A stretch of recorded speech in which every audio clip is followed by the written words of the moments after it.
hari ini pada hari Minggu, hari ketiga, dengan iman kita yang dikaruniakan oleh Allah Roh Kudus, kita percaya bahwa Dia sudah hidup kembali karena Dia bangkit dari antara orang mati. Ini juga dengan menyatakan pada iman kita bahwa maut tidak berkuasa atasnya, maut tidak berkuasa atasnya. Shalom. Kita ketemu lagi di hari Minggu 12 April 2020. Ini hari Minggu, hari spesial, hari yang besar, hari yang luar biasa bagi setiap orang yang percaya. Karena setelah 3 hari yang lalu kita merayakan Jumat Agung tentang perihal penderitaan dan kematian Kristus. Dan pada hari yang ketiga, itu tepatnya seperti di hari Minggu seperti ini, kita merayakan kembali, memperingati kembali tentang kebangkitan Kristus. Dan ini suatu hal yang luar biasa. Karena itu dalam kesempatan ini, saya juga mau berbicara tentang peristiwa kebangkitan. Maka saya angkat satu tema, berbicara tentang kebangkitan yang spektakuler.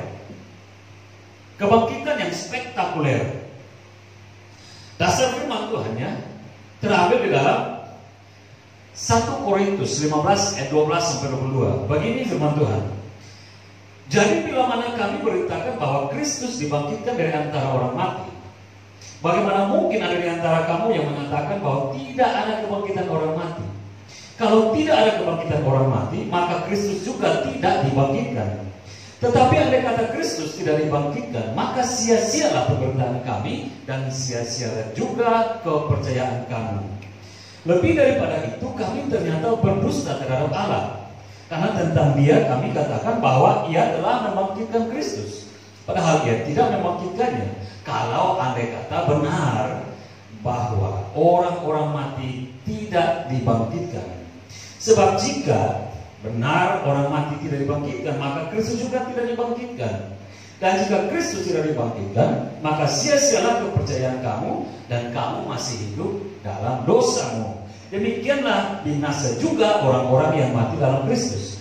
Jikalau kita hanya dalam hidup ini saja menaruh pengharapan pada Kristus, maka kita adalah orang-orang yang paling malang dari segala manusia.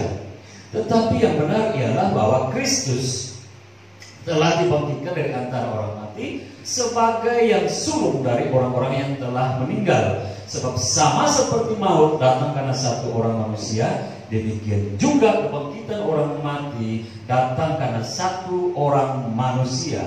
Karena sama seperti semua orang mati dalam persekutuan dengan Adam, demikian pula semua orang akan hidup kembali dalam persekutuan dengan Kristus.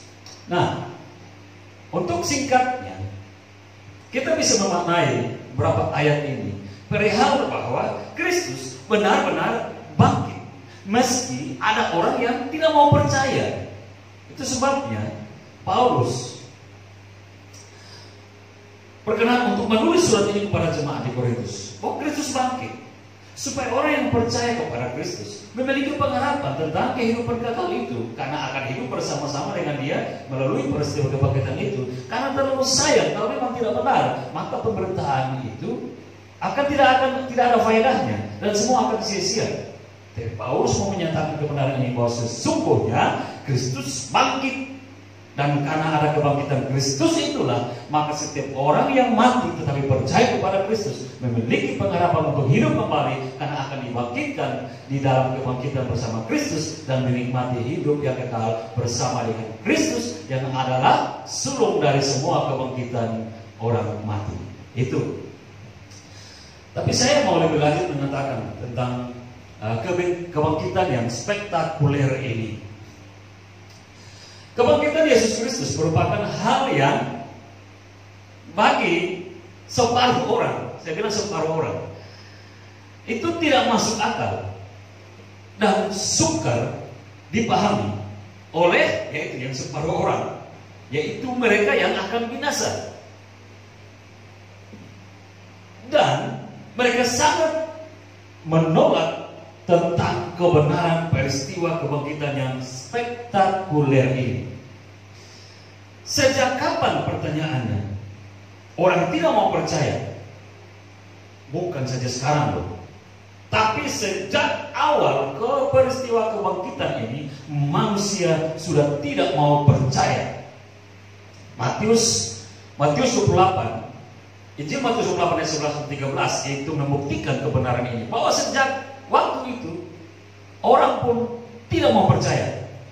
Jadi karena kalau kita baca dalam catatan Injil Matius 28 itu datanglah imam-imam tua-tua kepada Pilatus. Mereka mengatakan begini, Pilatus, kalau bisa kubur Yesus itu ditutup dan dimeterai dan dikasih penjaga-penjaga, karena murid-muridnya mengatakan bahwa dia akan mati.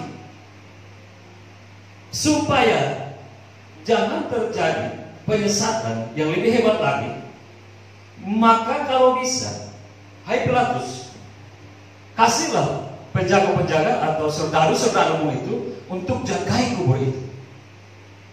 Lalu Pilatus bilang begini, oke, ini saudara-saudaraku, ini tentara-tentaraku, ambillah mereka dan jagailah kubur itu dan dimeterai. Akhirnya memang itu dilaksanakan, dan kubur Yesus dijaga ketat oleh prajurit-prajurit Romawi. Tapi pada hari yang ketiga, Alkitab mencatat, dalam Injil mencatat, bahwa peristiwa yang hebat, peristiwa yang luar biasa terjadi pada waktu kebangkitan itu. Alkitab mencatat terjadilah gempa bumi yang dahsyat, dan batu yang menutup kubur itu, materai dengan semua penjaga yang ada berjaga-jaga di depan kubur itu pun jatuh tersungkur. Karena peristiwa yang dahsyat itu, gempa bumi terjadi.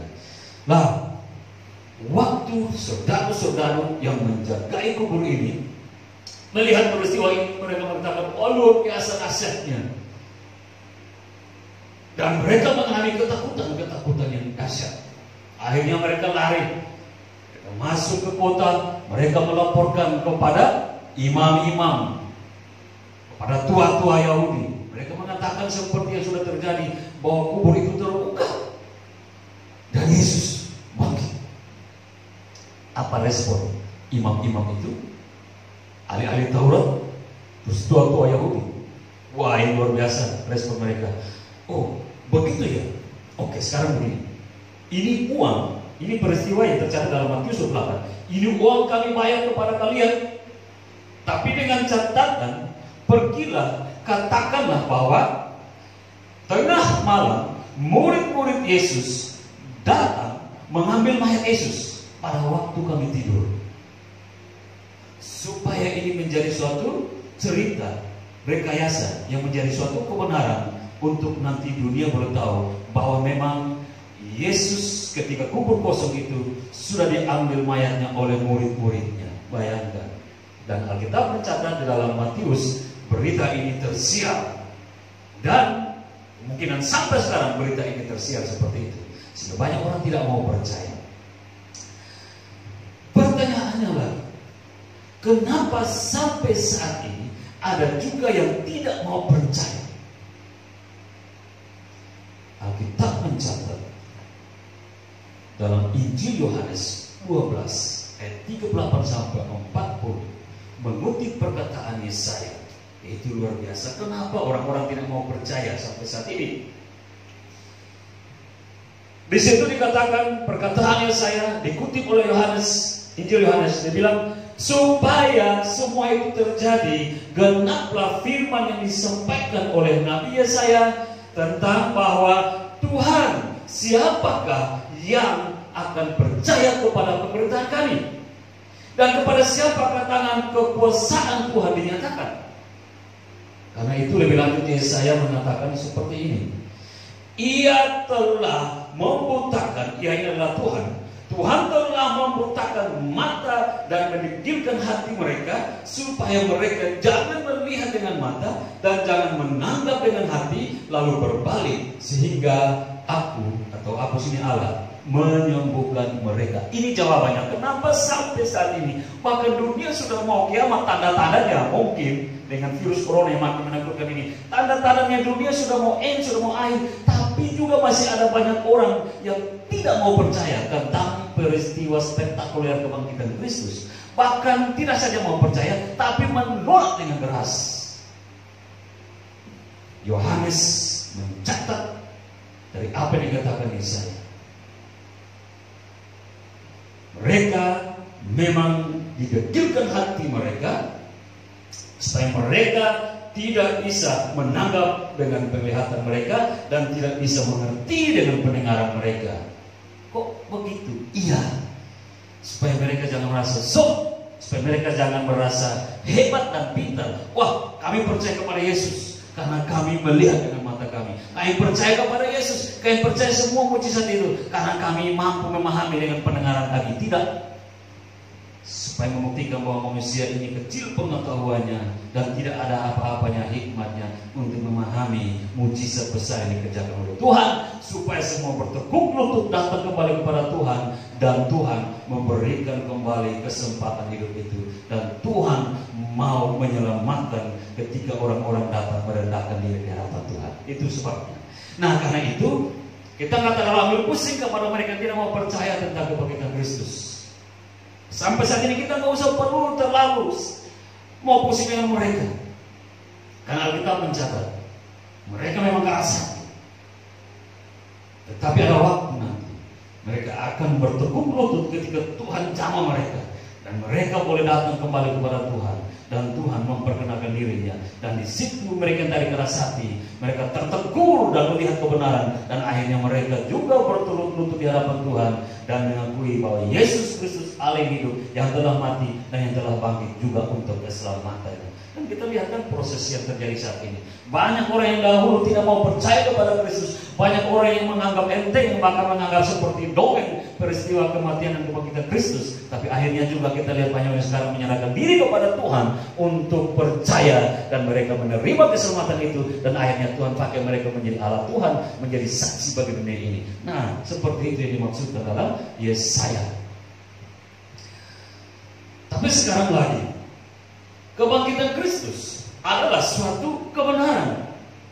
Mau percaya atau tidak percaya, kebangkitan Kristus itu adalah suatu kebenaran. Lu mau percaya, lu mau tidak percaya, itu tidak akan mengurangi suatu nilai kebenaran yang Allah kerjakan di dalam peristiwa kebangkitan Kristus. Mengapa?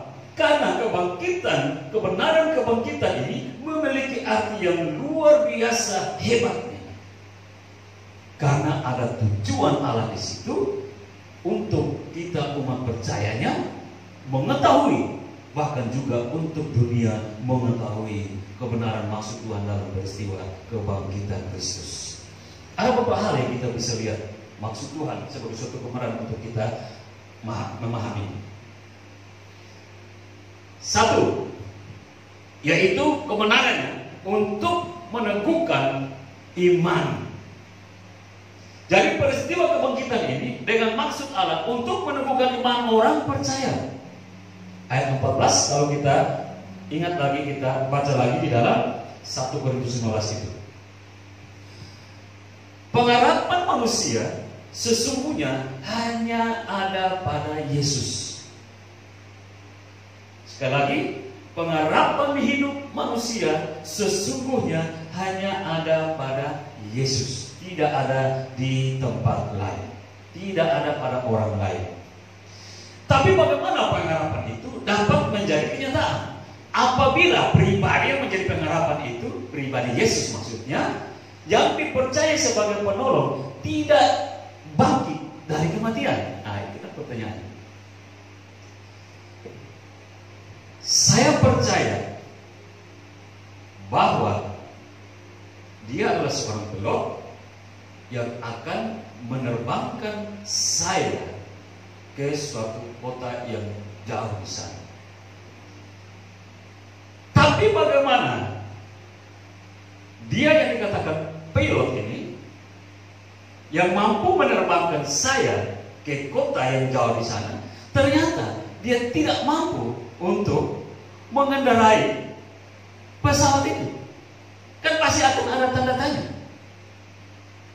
Tetapi kalau dikatakan dia pilot, dan kita lihat betul dia bisa mengendarai pesawat itu, terbang sampai ke sana, berarti seperti titelnya, kan gitu ya, seperti titelnya pilot. Maka kita lihat secara kasat mata, dia melakukan penerbangan itu dan akhirnya orang percaya. Nah, kira-kira seperti itu. Bagaimana Yesus menjadi pribadi yang membuat orang memiliki pengharapan dalam suatu kehidupan kalau dia sendiri tidak bangkit? Ini dasarnya dulu. Kenapa peristiwa spektakuler kebangkitan ini terjadi? Supaya kebenarannya Yesus sebagai pribadi yang membawa orang dalam pengharapan hidup itu memang benar-benar benar, karena dia bangkit. Dia harus bangkit untuk menyatakan kebenaran ini. Untuk itulah Yesus bangkit, supaya iman yang dimiliki oleh umatnya menjadi iman yang benar dan tidak sia-sia. Artinya begini, Yesus memang harus bangkit supaya setiap orang yang sudah menaruh pengharapan hidup kepadanya, yang percaya kepadanya, tidak menjadi sia-sia iman dan pengharapan itu. Karena kalau Yesus terus mati dan tidak bangkit, apa yang terjadi dengan pengharapan dan iman orang-orang yang sudah menaruh percaya iman kepadanya? Akan sia-sia, kan gitu. Yang ditulis oleh Paulus di dalam surat Korintus. Yesus harus bangkit untuk menyatakan kebenaran ini, dan bahwa kita tidak salah percaya kepadanya. Amin. Itu alasan yang pertama. Tujuan dari spektakuler kebangkitan ini untuk membangkitkan iman percaya kita. Oh iya, benar ya, ternyata saya tidak salah percaya. Ternyata saya tidak rugi, tidak salah membuang apa yang di dunia ini. Ternyata saya tidak salah, tidak rugi membuang semua yang dulu menjadi keuntungan bagi saya, yang membuat saya tidak percaya kepada Kristus. Tapi semua itu sudah saya buang untuk mengambil Yesus sebagai Tuhan dan Juru Selamatnya, karena benar bahwa dia bangkit dari antara orang mati. Dan itu kebenarannya, dan saya merasa saya selamat dan saya hidup saat ini. Itu luar biasa. Alasan pertama spektakuler kebangkitan ini untuk meneguhkan iman dari setiap orang yang percaya kepada Yesus. Yang kedua, alasan yang kedua, peristiwa kebangkitan spektakuler ini untuk membuktikan bahwa perkataan Yesus itu adalah perkataan firman Tuhan yang benar. Ayat 15 dari 1 Korintus 15. Perkataan Tuhan Yesus yang mana yang menjadi suatu kebenaran? Dikatakan bahwa di dalam Yohanes 2 ayat 19, waktu persiapan Paskah orang Yahudi, Yesus datang ke Bait Allah. Waktu dia masuk ke Bait Allah, dia lihat di situ, waduh, luar biasa. Sudah ada pedagang-pedagang di Bait Allah itu. Di halaman situ sudah ada penukar-penukar uang, sudah ada yang menjual ternaknya dan lain sebagainya. Sudah mengotori wilayah kesucian, kekudusan rumah Tuhan. Waktu Yesus melihat ini, murkanya bangkit. Lalu Alkitab mencatat dia memporak-poranda, dia menjungkir balikan semua penjual di situ. Meja-meja penjual, tukar-tukar uang semua disingkirkan, dihancurkan. Lalu orang-orang bertanya, kenapa kau membuat ini? Kenapa kau melakukan semua ini? Apa hakmu? Apa tanda-tandamu? Supaya engkau, kami percaya, berhak untuk mengusir kami dari jualan kami di tempat ini. Lalu Yesus mengatakan begini, rombaklah Bait Allah ini, dan dalam 3 hari aku akan mendirikannya kembali. Yesus mengatakan dengan hikmat Allah yang agung, tetapi manusia yang picik dengan tidak ada hikmat dalam dirinya tidak memahami. Lalu mereka mengatakan, wah, hebat kali kau, 3 hari kau mau bangun gedung ini, Bait Allah yang megah ini. Nenek moyang kami membangunnya selama berapa? 46 tahun, dan kamu hanya bisa 3 hari. Luar biasa. Mereka tidak tahu hikmat dalam perkataan Allah pada waktu itu di dalam diri Yesus. Yesus sementara mengatakan tentang dirinya bahwa dia akan mati, tetapi pada hari yang ketiga dia bangkit. Dan ini kebenaran perkataannya. Dan waktu Yesus bangkit, Alkitab mencatat dalam Yohanes, murid-murid melihat bahwa benar apa yang dikatakan Yesus. Dan seketika mereka belajar tentang Taurat, mereka mulai percaya, sungguh perkataan Yesus itu benar. Coba kalau Yesus tidak bangkit, maka pasti yang dahulu meninggalkan Yesus adalah murid-muridnya. Karena apa? Ketika mereka membaca Taurat, mereka membaca kitab suci, tidak sesuai dengan perkataan Yesus. Yesus bilang Yesus akan bangkit, tapi tidak bangkit. Kan gitu. Tapi Yesus perlu bangkit supaya dia katakan bahwa rombaklah bait Allah itu, dan aku akan mendirikannya kembali dalam 3 hari. Perkataan ini menjadi benar waktu dia bangkit, dan murid-murid menyaksikan itu. Ini alasan yang kedua, untuk menyatakan, untuk membuktikan bahwa Yesus itu benar dalam setiap hal, termasuk perkataan-perkataannya.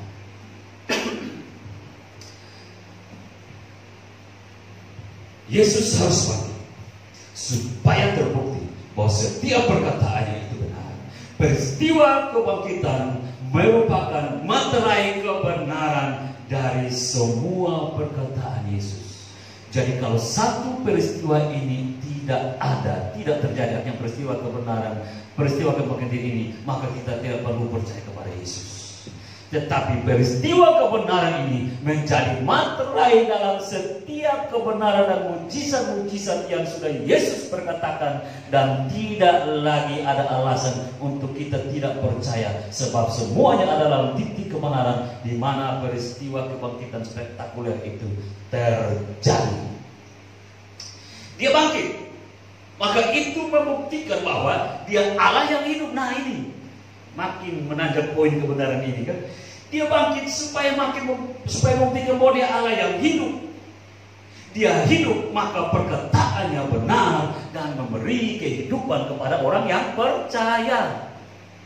Tidak menjadi kehidupan bagi mereka yang tidak percaya. Orang tidak percaya memberi kehidupan yang apa? Enggak.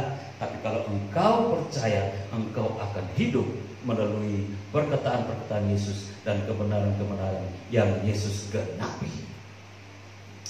Yang ketiga, poinnya apa tentang peristiwa kebenaran yang Tuhan hendak kita pahami di dalam, yaitu mau menyatakan bahwa Yesus adalah manusia dan sungguh-sungguh manusia yang sempurna.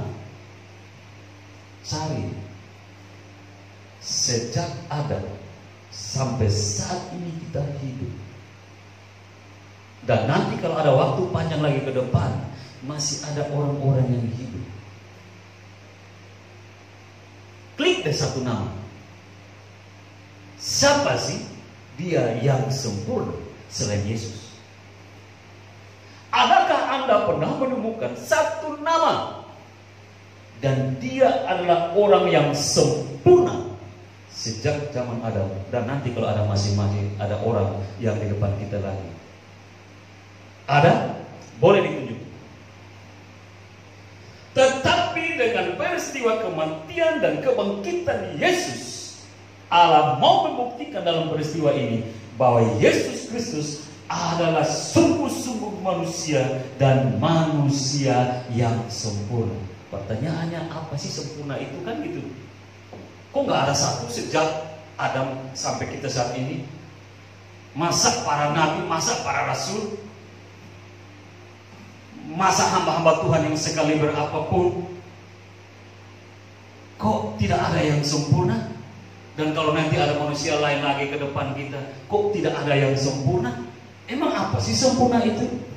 Saya coba lihat dari dasar kata ini menurut Kamus Besar Bahasa Indonesia. Sempurna itu artinya apa? Utuh dan lengkap dalam segala sesuatu. Nah ini dua hal. Sempurna menurut Kamus Besar Bahasa Indonesia itu adalah utuh dan lengkap dalam segala sesuatu. Poinnya yaitu apa? Tidak bercacat dan tidak bercela. Ingatkan perkataan tadi saya.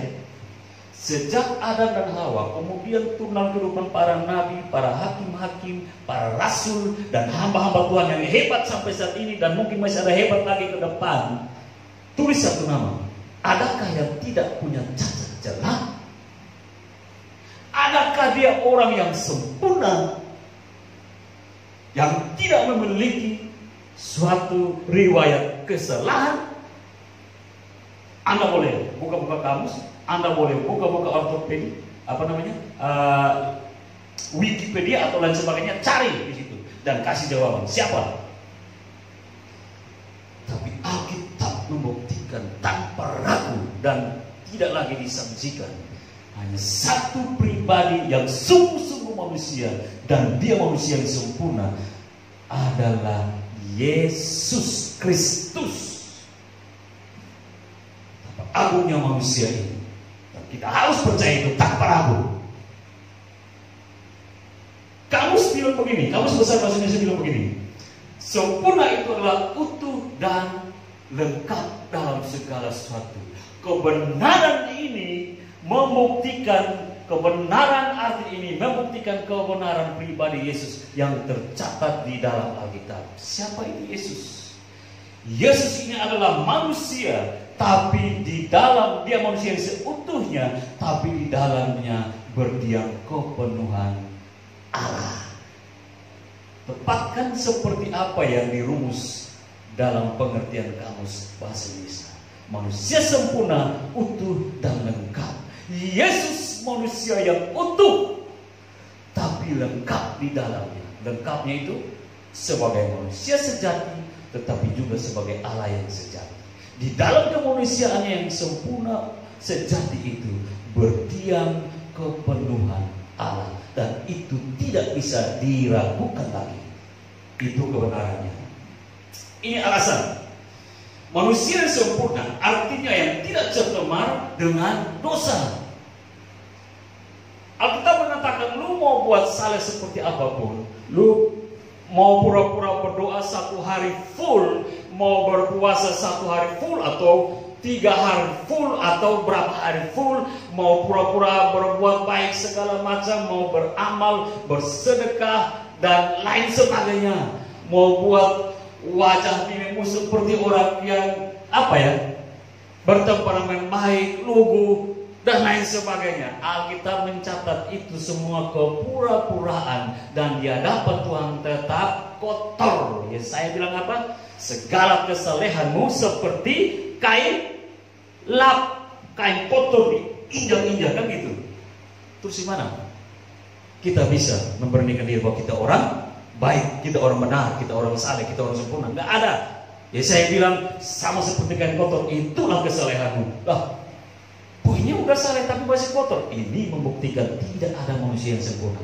Hanya Yesus, hanya Yesus, hanya Yesus, hanya Yesus, hanya Yesus.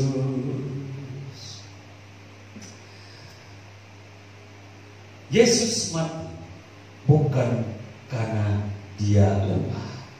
Hanya manusia sempurna yang tidak dapat dikuasai oleh maut. 3 hari yang lalu Jumat Agung kita mengingat akan penderitaannya dan kematiannya.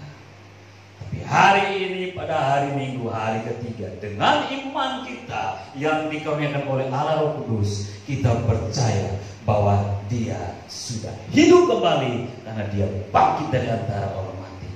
Ini juga dengan menyatakan pada iman kita bahwa maut tidak berkuasa atasnya, maut tidak berkuasa atasnya. Dan Yesus mati bukan karena dia lemah atau bukan karena kalah dari maut, tetapi karena dia sendiri mau menyerahkan nyawanya untuk apa? Untuk penebusan dosa saya, dosamu, dosa anda-anda yang lain, dan dosa satu dunia ini sejak Adam dan Hawa, sejak manusia satu dan sampai sini manusia hidup dan nanti manusia yang akan datang. Semua dosa itu sudah tertanggung di atas kematian Kristus. Jadi bukan maut yang mengalahkannya. Jadi bukan maut yang membuat Yesus mati.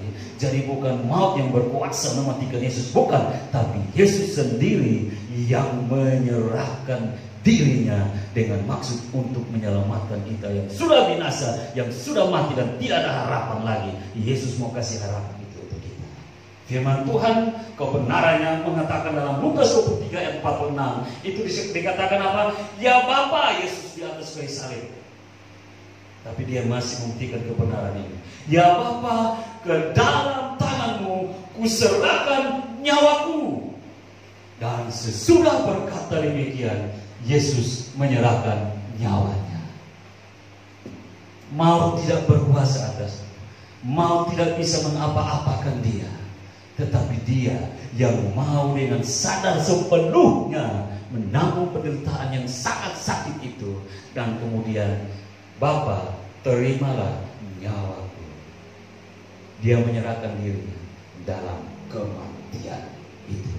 Harus sampai ini, yang harus paham ini kebenaran yang tak bisa diragukan lagi. Sehingga ketika dia berada di dalam dunia orang mati, itu pun bukan karena dia dibelenggu oleh maut selama 3 hari, bukan. Karena memang dia berkenan untuk ada di dalam dunia orang mati selama 3 hari itu. Supaya waktu dia bangkit, dia membuktikan keperkasaannya sebagai manusia sempurna yang tidak dapat dikuasai oleh maut. Itu kebenarannya lagi. Jadi maut tidak mengikat dia, maut tidak membunuh dia selama 3 hari itu. Tapi dia sendiri yang menyerahkan diri, dan dia sendiri yang mau turun ke dalam dunia orang mati selama 3 hari, dan maut tidak berkuasa atasnya. Supaya sesuai dengan firman Tuhan, janji firman Tuhan, nubuatan firman Tuhan digenapi dalam diri, dalam kematiannya, dia bangkit kembali pada hari yang ketiga untuk membuktikan dia Allah yang hidup, dia Allah yang berkuasa, bahkan maut diwujudi di dalam kebangkitannya. Percayalah itu. Bukankah di dalam Markus 1 ayat 23 sampai 24 ini berbicara tentang siapa itu Yesus. Bahkan kuasa maut dan antek-anteknya juga tunduk di bawah otoritasnya. Dia Allah yang hidup. Itu tadi, dia manusia yang sempurna. Manusia yang sempurna, dia utuh, dia lengkap dalam segala sesuatu. Sebagai manusia yang sejati, yang sempurna, tapi di dalam kemanusiaan yang sempurna itu juga apa? Berdiam kepenuhan keilahian. Sehingga dalam dirinya ada kuasa yang hebat, dan maut serta antek-anteknya pun tunduk atasnya. Markus 1 ayat 23 sampai 24 mengatakan seperti itu. Pada waktu Yesus ada di dalam rumah ibadat itu, ada seorang yang kerasukan roh jahat. Lalu orang itu berteriak ini. Waktu orang yang kerasukan roh jahat ini melihat Yesus ada dalam bait Allah itu, atau dalam rumah ibadat itu, dia berteriak begini, apakah urusanmu dengan kami, hai Yesus orang Nazaret? Kan di sini orang ini dalam kerasukan itu, ada roh yang merasuk dia. Ini mengatakan begini, hai Yesus orang Nazaret, apakah urusanmu dengan kami? Berarti ada banyak roh jahat di situ. Ini antek-antek iblis. Tapi waktu melihat Yesus ada dalam bait Allah itu, mereka menjadi ketakutan. Mereka ada dalam orang yang mereka sementara rasuk. Apakah engkau datang hendak membinasakan kami? Roh jahat yang mewakili iblis ini mengatakan, apakah engkau mau membinasakan kami? Dari sini sederhananya yang Tuhan kasih kita dengan pemahaman bisa memahami bahwa dunia maut pun takut akan dia. Apakah engkau mau membinasakan kami? Ini perkataan roh-roh jahat yang dari iblis ini, dan iblis itu sendiri melihat Yesus gentar dan takut. Apakah engkau mau bunuh kami? Yesus, apakah engkau mau mematikan kami? Bayangkan, maut sendiri takut dan melihat Yesus mengatakan tentang kematian yang mereka pun tidak berani. Dari sini, hai manusia-manusia yang hidup sekarang, ketika engkau mendengar tentang apa yang saya perkatakan, ini dari firman Tuhan.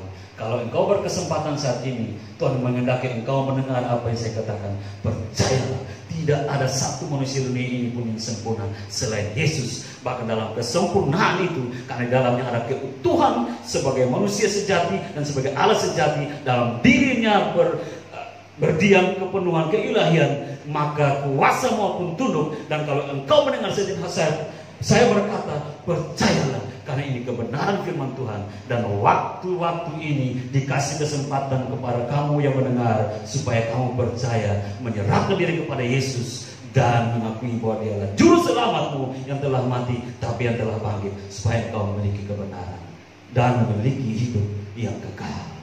Kalau engkau masih belum percaya saat ini waktu-waktumu ketika engkau mendengar saya berbicara atas kebenaran firman Tuhan. Kalau engkau belum percaya kepada Yesus, engkau bahkan keras menolak Dia, ini kesempatanmu. Percayalah, Yesus memiliki hidup, dan engkau datang kepada Dia, engkau akan memiliki kehidupan. Walaupun engkau mati, tapi engkau akan dibangkitkan untuk bersama-sama dengan Dia hidup dalam kekekalannya. Tidak ada waktu lagi yang panjang, ini waktu-waktunya. Kalau engkau sekarang jauh dari Tuhan, engkau mulai melakukan apa yang sesuka hatimu, engkau mau menikmati apa yang ditawarkan oleh dunia ini, karena perempuan engkau meninggalkan keluargamu, karena laki-laki engkau mau hidup bersama dengan dia dan engkau meninggalkan keluargamu, karena jabatan engkau jual Tuhan Yesus, karena lain sebagainya, karena uang, karena makanan, atau karena kesuksesan engkau mau tinggalkan imanmu dari Yesus dan engkau pilih ilah yang lain, engkau akan binasa. Tapi hari ini ketika engkau mendengarnya, ini kesempatan di dalam peristiwa kebangkitan Kristus. Ini kesempatan bagimu untuk merenovasi diri, memperbaiki diri, untuk lebih datang dekat kepada Tuhan dan bertobat, supaya kesempatan hidup itu yang Tuhan kasih oleh kebangkitannya engkau miliki. Kemudian yang dikatakan Yesus sendiri, bahwa demikianlah kita boleh belajar ini peristiwa-peristiwa spektakuler yang benar-benar terjadi, sebab maupun tidak berkuasa atas Yesus, sebaliknya Yesuslah yang telah mengalahkannya melalui peristiwa kematian dan kebangkitannya. Yesus bangkit untuk memberi jaminan keselamatan kepada seluruh manusia, tidak satu dua manusia, tapi seluruh manusia. Kalau engkau mau percaya, maka engkau akan selamat. Kalau engkau tidak percaya, maka tidak ada lagi tawar-tawar, engkau pasti akan mati. Tidak ada agama lain yang bisa menawarkan tentang keselamatan, tetapi hanya dalam pribadi Yesus keselamatan itu dibuka seluas-luasnya. Keselamatan itu dibuka dengan gratis. Tidak ada unsur uang di sini untuk kamu beli keselamatan. Tidak ada unsur tentang harta apa yang menjadi jaminan untuk orang kepada Yesus. Semua terbuka diberikan. Kematiannya diberikan cuma-cuma untuk kita, untuk kamu. Kebangkitannya juga diberikan cuma-cuma untuk saya dan untuk kamu. Sehingga kalau mau datang saja, tidak perlu pertimbangan uang, tidak perlu pertimbangan jabatan, tidak perlu pertimbangan hak status sosial. Datang saja, Dia sementara membuka tangan lebar-lebar. Bahkan mungkin lewat peristiwa-peristiwa kejadian, malapetaka, wabah corona dan lain sebagainya, kematian yang mulai menguasai dunia ini, Dia tetap membuka tangan untukmu. Datanglah, datanglah, datanglah. Terimalah keselamatan daripada Dia. Maka benarlah firman ini. Maut telah ditelan dalam kemenangan. Hai maut, di manakah kemenanganmu? Hai maut, di manakah sengatmu? 1 Korintus 15 ayat 54 sampai 55. Ini spektakulernya dari kebenaran kebangkitan Kristus. Orang lain boleh tidak mau percaya, silahkan, itu pilihan.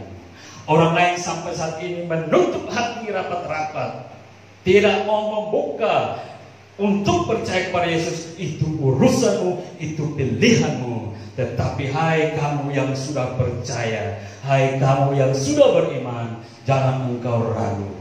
Engkau akan diperhadapkan dengan berbagai macam tawaran. Engkau akan diperhadapkan dengan berbagai macam iming-iming. Engkau akan diperhadapkan dengan berbagai macam godaan, untuk supaya kalau bisa kau meninggalkan tentang iman pada kematian dan kebangkitan Kristus dan mengikuti jalan lain. Hati-hati, jangan sampai kau terjatuh ke dalam lubang kesesatan dan pergi untuk meninggalkan Yesus dan engkau buang hidup kekalmu. Tapi kalau saat ini engkau mulai bertemu dengan peristiwa kematian dan kebangkitan Kristus, makinlah engkau giat belajar tentang kebenaran itu, makinlah engkau kuat untuk percaya kepada Yesus, sebab di dalam Dialah kebenaran hidup itu, tidak ada yang lain. Kekasih Tuhan, apa yang menjadi pergumulan kita saat ini? Apa yang menjadi persoalan kita saat ini? Apa yang menjadi masalah kita saat ini? Untuk bisa menghilangkan pengharapan kita memasuki kehidupan kekal ke depan. Adakah suatu persoalan yang mampu membuat kita lepas dari kasih Kristus? Adakah suatu pergumulan yang lebih hebat dari kasih Kristus untuk meninggalkan kita dan membuat kita hancur? Nggak ada. Semua itu adalah iman, terletak dalam iman percayamu sendiri. Semua itu terletak dalam kesungguhanmu sendiri dan komitmenmu untuk terus bersama Yesus. Sebab dialah pribadi yang sempurna. Dialah pribadi yang utuh. Dialah pribadi yang sangat luar biasa, yang tidak ada bandingnya satupun. Karena itu kita boleh belajar bahwa mengapa peristiwa spektakuler ini terjadi. Salah satunya supaya kita dikasih pemahaman oleh dalam perkenanan Tuhan. Kita untuk meneguhkan iman kita. Kemudian kita di sini kita boleh melihat kebenaran bahwa Yesus betul-betul membuktikan kebenaran perkataannya itu benar adanya, dan kemudian membuktikan dari kebangkitan ini dialah manusia yang sempurna. Akhirnya kasih Tuhan, dalam peristiwa kebangkitan ini, semakin hari kita merenungkan, semakin hari biarlah kita membangun iman kita. Segala tantangan boleh terjadi, segala masalah boleh terjadi, segala peristiwa menyakitkan boleh terjadi dalam diri kita. Tapi asal saja imanmu jangan tergores. Sakit hati bolehlah kan gitu ya, nama juga manusia kan gitu. Nangis bolehlah karena peristiwa-peristiwa persoalan. Kecewa bolehlah karena hal-hal yang menyakitkan. Itu menyangkut hati. Bolehlah hati ini teriris-teriris. Bahasa puitisnya sembilu oleh karena persoalan kan gitu ya. Tapi jangan imanmu tergores.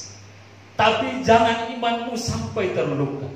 Tapi jangan imanmu sampai lubang atau bolong. Karena itu akan mencelakakan kamu.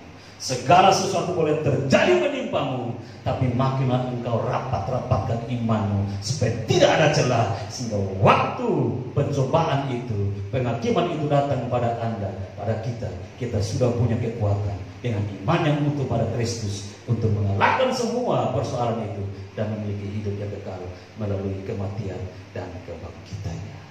Dan itu mari kita refleksi tentang peristiwa kebangkitan ini. Ini kebangkitan yang spektakuler yang hanya terjadi dalam manusia sempurna, yaitu Yesus. Kebangkitan Yesus yang spektakuler itu adalah satu, untuk Yesus membuktikan bahwa dialah Allah yang hidup, bukan Allah yang mati. Supaya setiap orang yang percaya kepadanya juga hidup, bukan mati. Kemudian kebangkitan Yesus yang spektakuler ini adalah untuk Yesus membuktikan bahwa dia telah mengalahkan kuasa maut dan maut tidak berkuasa atasnya.